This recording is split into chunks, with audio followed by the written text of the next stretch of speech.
کوئی مانے یا نہ مانے وہ امام ہے جس کو خدا نے بنا دیا۔ میرے عزیزو، یہ فرش عزا وہ فرش عزا ہے جس سے ہم اپنے وقت کے امام سے قریب ہوتے چلے جاتے ہیں۔ واقعات تاریخ اٹھا کر دیکھیے، جس نے اہل بیت کا دامن تھاما ہے، پکڑا ہے، وہ دنیا میں بھی فیروز ہوا ہے اور آخرت میں بھی فیروز ہوا ہے۔ ایک مرتبہ اللہ کے رسول نے بھرے مجمع میں سوال کیا، کون ایسا ہے جو پورے مہینے روزے رکھتا ہے؟ کون ایسا ہے جو پورے مہینے روزے رکھتا ہے؟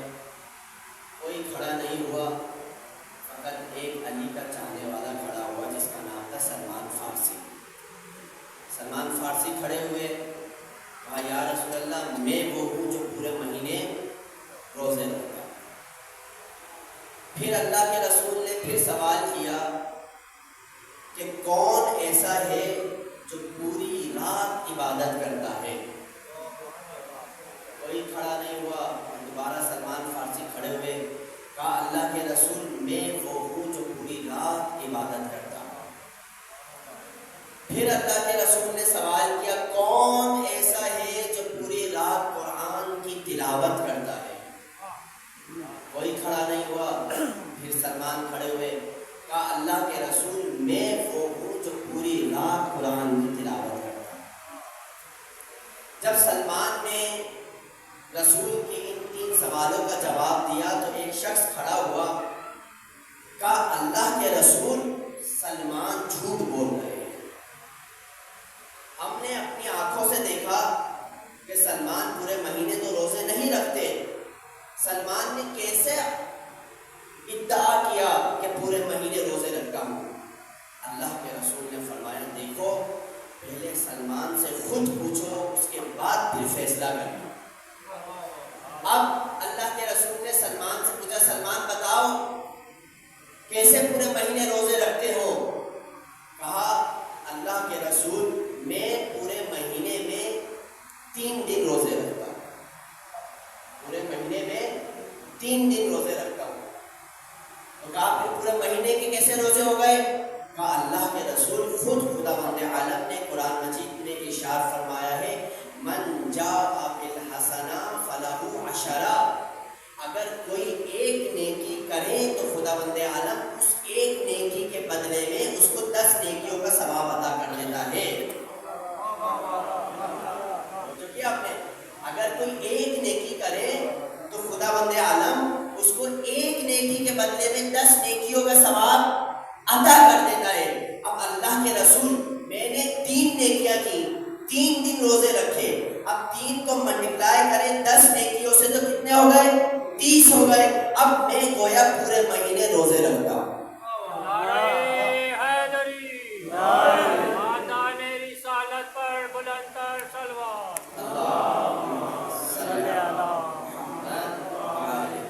دوسرا سوال، کون ہے جو پوری رات عبادت کرتا ہے؟ شخص نے کہا یا رسول اللہ، میں شاہد ہوں، میں گواہ ہوں، میں نے خود سلمان کو اپنی آنکھوں سے دیکھا ہے سوتے ہوئے پوری رات۔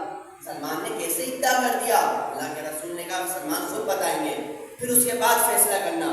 کہا سلمان بتاؤ کیسے پوری رات عبادت کرتے ہو؟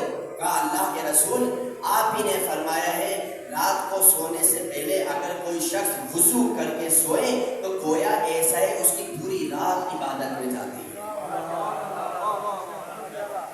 میرے عزیزوں، یہ جو میں بتا رہا ہوں یہ فقط سنانے کے لیے تو نہیں ہے نا، یعنی سلمان پیغام دے رہے ہیں علی کے چاہنے والوں کے لیے، دیکھو اگر چاہتے ہو پوری رات تمہاری اگر عبادت میں گزرے تو میں نے خود اپنا تجربہ کیا ہے، تقریباً 1 منٹ بھی نہیں لگتا وضو کرنے میں، میرا 1 منٹ بھی نہیں لگتا۔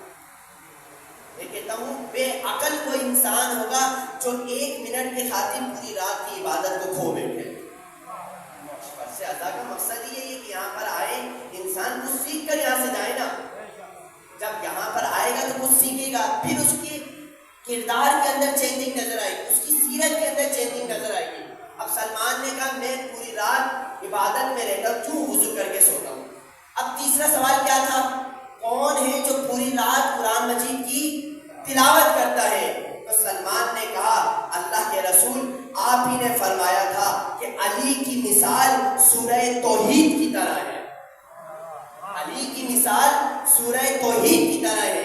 میں ہر روز سونے سے پہلے 3 مرتبہ سورہ اخلاص قل اللہ کی تلاوت کرتا ہوں، کیونکہ آپ نے فرمایا تھا جو شخص سونے سے پہلے 3 مرتبہ سورہ اخلاص کی تلاوت کرے تو گویا ایسا ہے پوری رات اس نے عبادت کی۔ نعرہ تکبیر، نعرہ رسالت، نعرہ حیدری، خاندان رسالت اور امامت پر بلند تر صلوات۔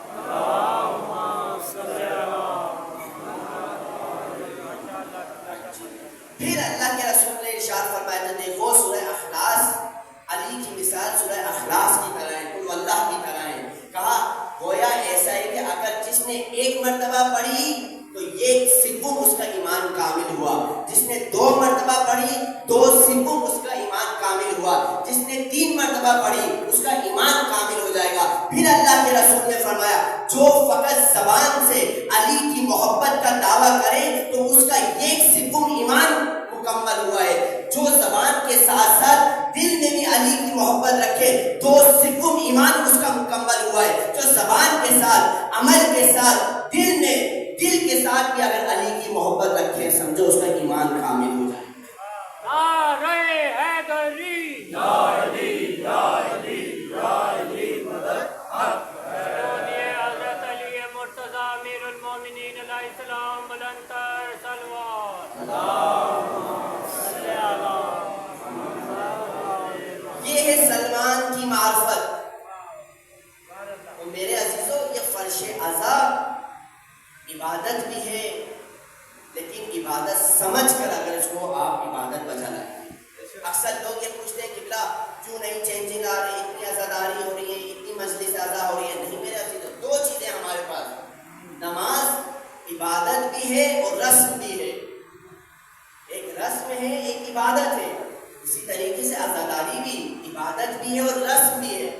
اب کیسے پتہ چلے گا ہم رسم ادا کر رہے ہیں یا عزاداری ادا کر رہے ہیں یا عبادت کر رہے ہیں؟ رسم کسے کہتے ہیں؟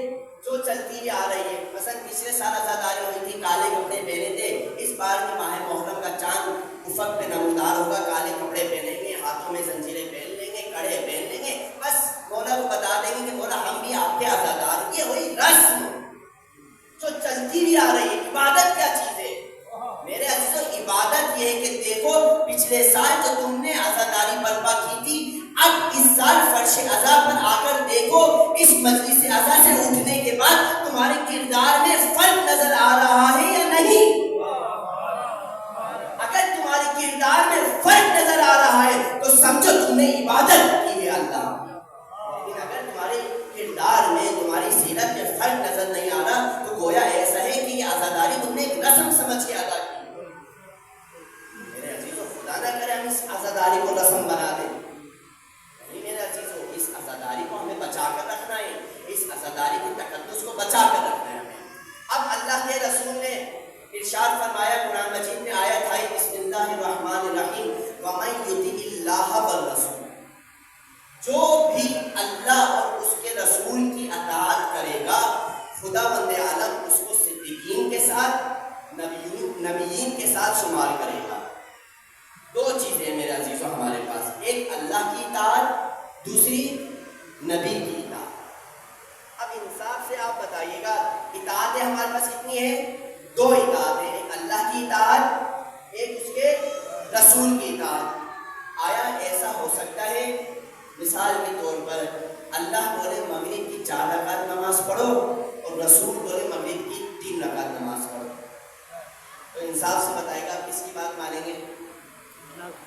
مثلا اللہ بولے عشاء کی 10 رکعت نماز پڑھو اور اللہ کا رسول بولے کہ عشاء کی 4 رکعت نماز پڑھو، تو میرے عزیزو آپ سب سے پہلے بولیں گے قبلہ آپ کا سوال ہی غلط ہے، آپ کا سوال غلط ہے۔ کیوں؟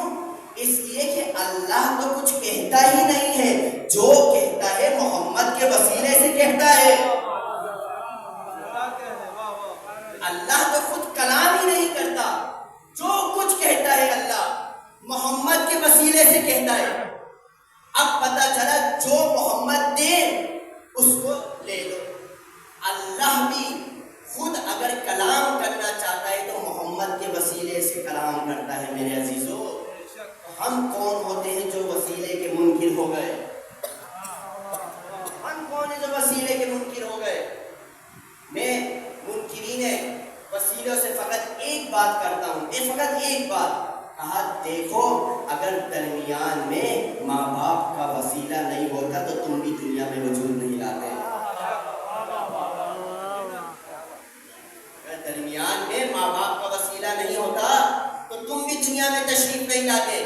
اب ابن سینا نے اپنی کتاب میں، کتاب کا نام ہے الشفا، اردو ترجمہ ہوا ہے، فارسی میں بھی ترجمہ ہوا ہے، عربی میں بھی ترجمہ ہوا ہے، انگلش میں بھی، الشفا۔ اس نے اپنی کتاب میں کچھ فرق بیان کیے جانور اور انسانوں میں، جو بیسک فرق ہے وہ بیان کیے۔ کہا دیکھو جانور کے پاس حس ہوتی ہے لیکن انسان کے پاس حس کے ساتھ ساتھ عقل بھی ہوتی ہے۔ جانور کے پاس حس ہوتی ہے لیکن انسان کے پاس حس ہونے کے ساتھ ساتھ عقل بھی ہوتی ہے۔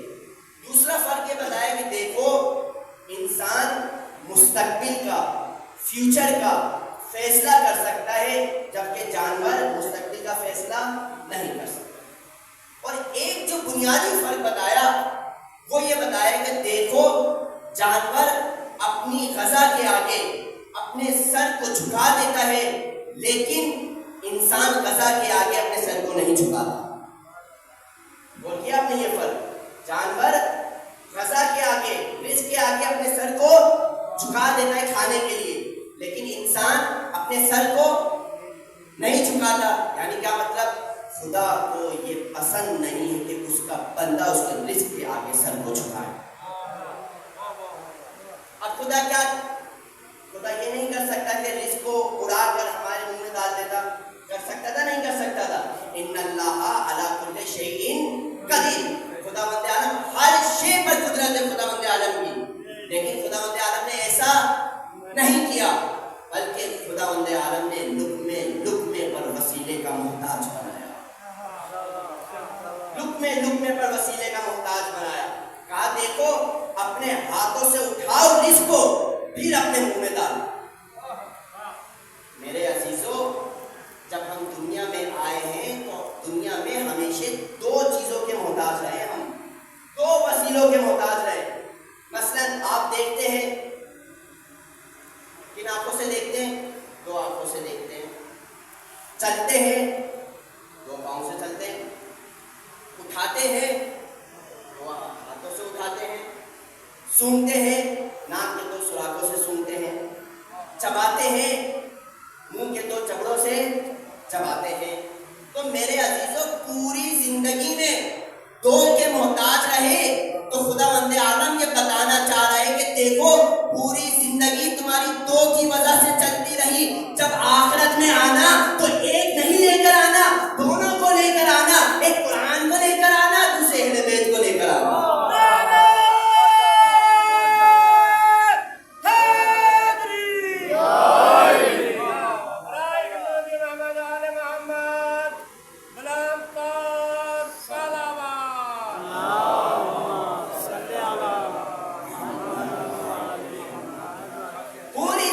دو کے محتاج رہے ہو لیکن جب وہاں پر آنا تو ایک چیز لے کر نہیں آنا، فقط قرآن نہیں لے کر آنا، فقط اہل بیت کو لے کر نہیں آنا، بلکہ دونوں کو سہارا، دونوں وسیلوں کو ساتھ لے کر آنا۔ کیوں؟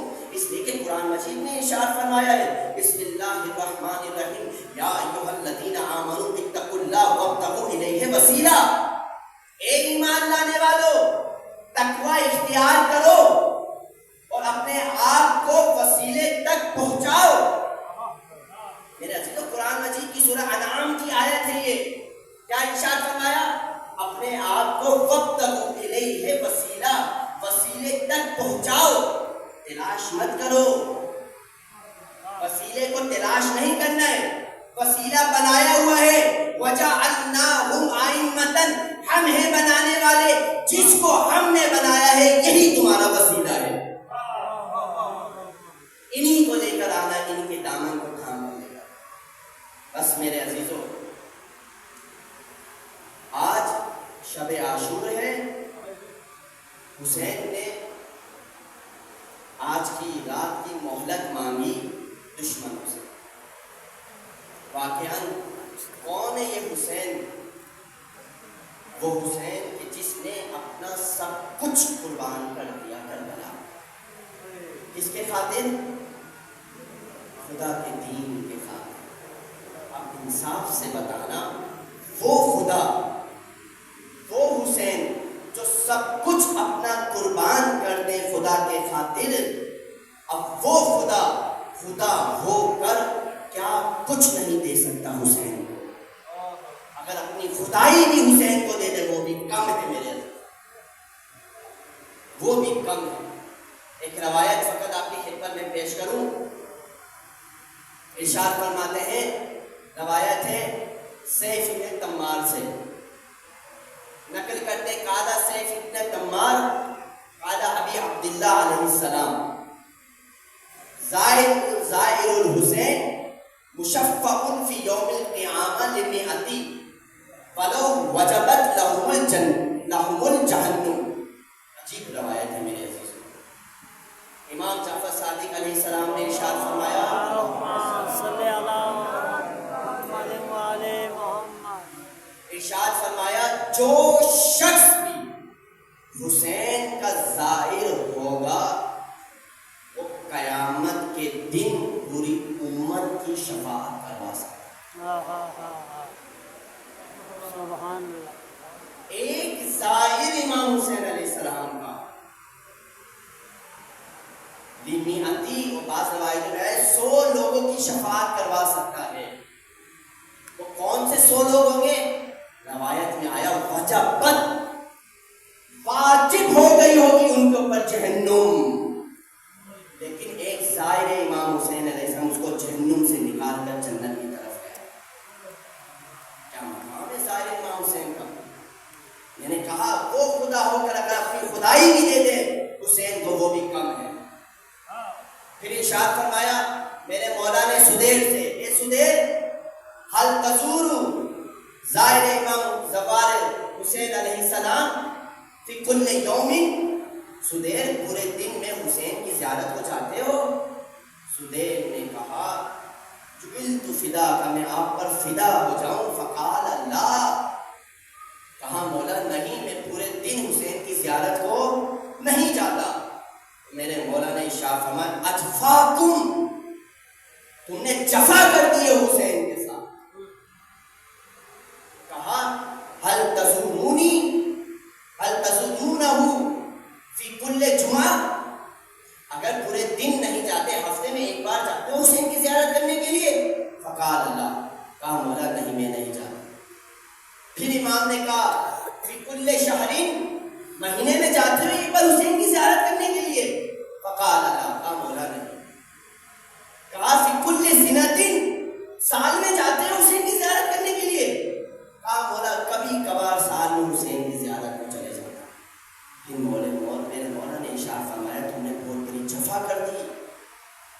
کہا مولا میں کیا کروں, میں مدینے میں رہتا ہوں, اب عبداللہ کربلا میں بڑا طولانی سفر ہے, میں کیسے روزانہ آپ کے جد کی زیارت کرنے کے لیے جاؤں؟ میرے عزیزو یہاں پر ہم لوگوں کے لیے پیغام ہے, خداوند عالم آپ سب کو امام حسین کی زیارت کی توفیق عطا فرمائے, تمام مقدسات کی زیارت کی توفیق عطا فرمائے. لیکن امام نے یہاں پر ایک فارمولہ ہمیں بتا دیا کہ دیکھو سدیر, اگر تم روز, مہینے میں, سال میں اگر حسین کی زیارت کو نہیں جا سکتے تو تمہیں ایک ایسا فارمولہ بتاؤں کہ جس سے روزانہ حسین کی زیارت کرو. سدیر نے خوشی سے مسرت کی حالت میں کہا یا عبداللہ بتائیے.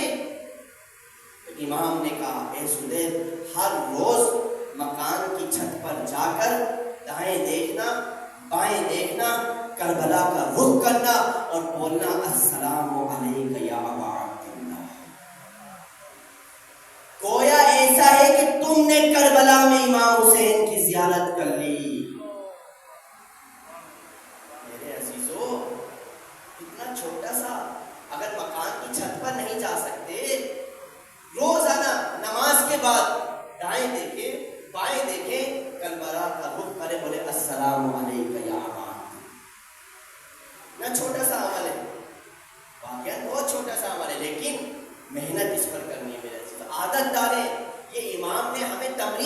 بتایا کہ دیکھو حسین کی روزانہ زیارت کرو، اپنے دل سے حسین کی محبت کو نہیں نکالو۔ اور پھر امام نے ارشاد فرمایا اپنے ایک قریبی ساتھی مفضل کو، مفضل چاہتے ہو تم تمام ملائکہ کی زیارت کرو کربلا میں؟ کہا ہاں مولا میں چاہتا ہوں تمام ملائکہ کی زیارت کروں۔ کہا مفضل چاہتے ہو تمام نبیوں کی زیارت کرو؟ کہا ہاں مولا میں چاہتا ہوں تمام نبیوں کی زیارت ہو جائے۔ کہا مفضل چاہتے ہو پہلے امام سے لے کر 11 امام تک ان کی زیارت کریں؟ کہا ہاں مولا میں چاہتا ہوں تمام اماموں کی زیارت کروں۔ تو میرے مولا نے پھر رکے، پھر ارشاد فرمایا مفضل چاہتے ہو خدا کی زیارت کرو، مفضل چاہتے ہو خدا کی زیارت کرو؟ مفضل نے کہا جی جی مولا میں چاہتا ہوں خدا کی زیارت کروں۔ پھر میرے مولا نے ارشاد فرمایا جاؤ کربلا میں حسین کی زیارت کرو۔ من زار الحسین بکربلا کمن زار اللہ فی عرشہ، جس شخص نے حسین کی زیارت کر لی کربلا میں گویا ایسا ہے کہ اس نے عرش پر خدا کی زیارت کر لی۔ نعرہ تکبیر، نعرہ رسالت، نعرہ حیدری، مولودیے زہرا کا لال علی کا چاند نبی کا چین امام حسین کریم کربلا بلند تر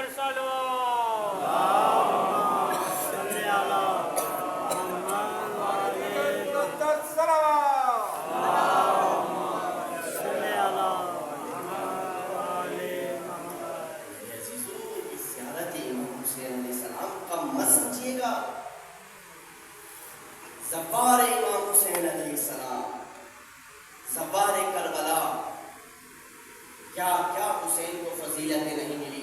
ایک مرتبہ اللہ کے رسول تشریف فرما تھے، ام المومنین جناب عائشہ رسول اللہ کے پاس آئیں اور پھر اللہ کے رسول نے ارشاد فرمایا جو شخص حسین کی زیارت کرے گا اس کو ایک حج کا ثواب ملے گا۔ ام المومنین جناب عائشہ تشریف فرماتی، رسول اللہ سے مخاطب ہو کر ارشاد فرمایا یا رسول اللہ ایک حج کا ثواب ملے گا جو حسین کی زیارت کرے گا؟ تو اللہ کے رسول نے فرمایا ایک حج کو تو چھوڑو 10 حج کا ثواب ملے گا جو حسین کی زیارت کرے گا۔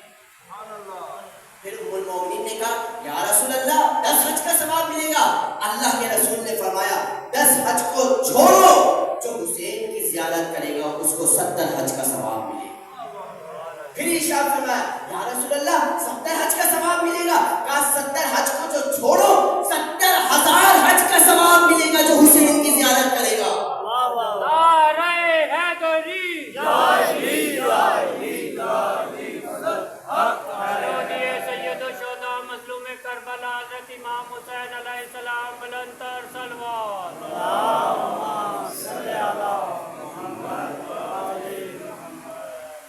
70 حج کو تو چھوڑو 70 حج کا ثواب ملے گا جو حسین کی زیارت کرے گا۔ پھر ام المومنین نے کہا 70 حج کا ثواب؟ تو اللہ کے رسول کھڑے ہوئے کہا 70 حج کو تو چھوڑو، نئے نئے جو حج کیے ہیں اس حج کا ثواب بھی ظاہر امام حسین کو ملے گا۔ نئے نئے جو حج کیے میرے عزیزو آپ حج پر جائیے۔ کیوں رسول اللہ نے کہا کہ میرے حج کا ثواب بھی؟ ہو سکتا ہے آپ اتنا پیسہ خرچ کر کے جائیں، ہو سکتا ہے آپ کا حج قبول ہو یا نہ ہو، آپ 10 پر حج پہ جائیے، لیکن رسول اللہ کے حج کے بارے میں تو کسی کو شک نہیں ہے نا، 100% یقیناً حتماً رسول اللہ کا حج قبول ہے۔ کیوں حج سے تشبیہ دی؟ اس لیے فرمایا کہ جیسے رسول اللہ کا حج قبول ہے اسی طریقے ظاہر امام حسین کی زیارت قبول ہے۔ یہاں تک کہ روایت میں ملتا ہے جب ایک ظاہر اپنے گھر سے نکلتا ہے تو خداوند عالم 70,000 ملائکے کو خلق کرتا ہے اور یہ حکم دیتا ہے کہ دیکھو ظاہر امام حسین کے ہمراہ ہو جاؤ۔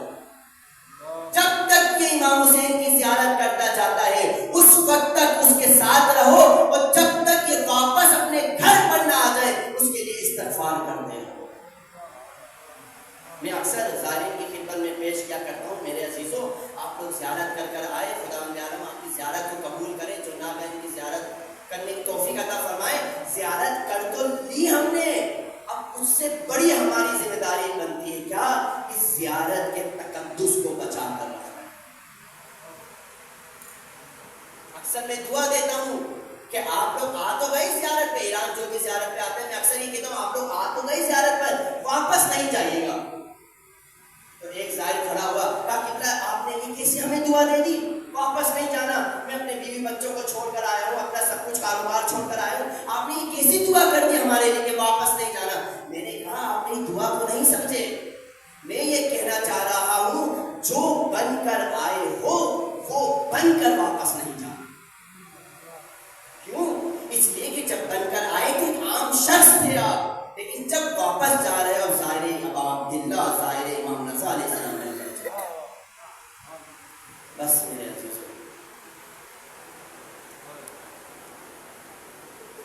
کیا کچھ نہیں کیا حسین نے.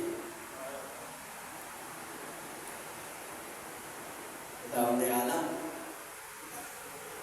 میں شکریہ ادا کرتا ہوں کہ آپ لوگوں نے اس فرش عزا پر آئے اس بند حقیر کو سننے کی آپ نے توجہ کی.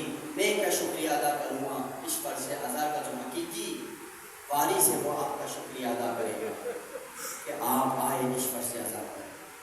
میں تمام عزاداروں کا، تمام مومنین کا، تمام مومنات کا، بالخصوص بانیان مجلس کا، اور جس نے بھی اس فرش عزا میں تبرکاً حصہ لیا ہے ان سب کا، اور بالخصوص یہاں پہ جو بھی خدمت انجام دے رہے ہیں، سیکورٹی کے پولیس جو خدمت انجام دے رہی ہے، جو مومنین نے یہاں پہ خدمت انجام دی ہے، اور بالخصوص ہمارے شفیق دوست برادر محسن رضا کا بھی میں شکریہ ادا کرتا ہوں کہ انہوں نے مجھے وسیلہ بنایا، زحمت کی، اپنا قیمتی وقت نکال کر یہاں تک روزانہ مجھے پہنچایا. انشاءاللہ تعالیٰ بیوی آپ کو اس کا اجر دے گی انشاءاللہ تعالیٰ. میرے عزیزوں، وہ بیوی دل سے دعا نکلتی ہے اپنی عزاداروں کے لیے جب کوئی اس کے لال پر پرسا دے گا. آج اس جوان کا ذکر کروں جو شبیہ رسول تھا. میرے عزیزوں، ابھی محرم جب ختم ہوں گے، سفر جب ختم ہوں گے تو ربیع اول آئے گی. 12 ربیع اول کو لوگ جلوس نکالیں گے. آپ دیکھیں گے جب یہ جلوس نکالیں گے تو ان کے پاس ایک بیج ہوگا جو ان کے سینے پر لگا ہوگا. رسول اللہ کے نالین کی فرضی تصویر ہوگی جو ان کے بیج پر لگی ہوگی. سنبھال کے رکھیں گے، اس کو چومیں گے. قربان جاؤں ایسی محبت پر، قربان جاؤں. لیکن ہائے کربلا میں ایسے مسلمان تھے کہ جو شبیہ رسول تھا اس کو کس طریقے سے ذبح کیا. من لا یعذر فقیہ کی روایت ہے، ایک شخص آیا چھٹے امام کے پاس، کہا مولا اس دنیا میں سب سے بڑی قیمتی چیز کیا ہے؟ میرے مولا نے فرمایا جوان اپنے باپ کے لیے سب سے بڑی قیمتی چیز ہے. پھر اس شخص نے پلٹ کر سوال کیا، مولا اس دنیا میں سب سے زیادہ تلخ اور کڑوی چیز کیا ہے؟ میرے مولا نے روک کر فرمایا جوان کا اٹھ جانا سب سے بڑی تلخ چیز ہے. خداوند عالم سب جوانوں کو سلامت رکھیں. خداوند عالم علی اکبر کے صدقے میں دین کی خدمت کرنے کی توفیق عطا فرمائے جوانوں کو. میرے جوانوں، اپنی جوانی کی قدر کرو. وہ جوانی ہے جو علی اکبر کے صدقے میں تمہیں ملی ہے. اس جوانی کو ضائع مت کرو. دین کے کام آؤ، حسین کی عزاداری کے کام آؤ، اس فرش عزا کے کام آؤ. وہ کام کرو جس سے تمہارا امام بھی راضی ہو، جس سے بیوی بھی راضی ہو. بس آپ کو پتہ ہے کہ علی اکبر کی ماں کا نام ام لیلا ہے. ویسے تو ہے اکبر کی ماں ام لیلا، لیکن اکبر کو جس نے پروان چڑھایا حسین کی بہن زینب ہے.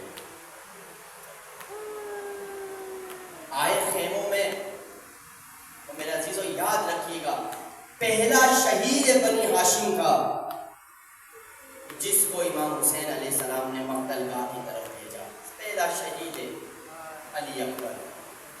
آئے بابا کے پاس، بابا جنگ کرنے کی اجازت دے دیجیے. تو میرے مولا نے فنظر الیہ فنظر یائس، ایک مایوسانہ نگاہ سے اکبر کو دیکھا. اکبر تمہیں معلوم ہے کیا مانگ رہے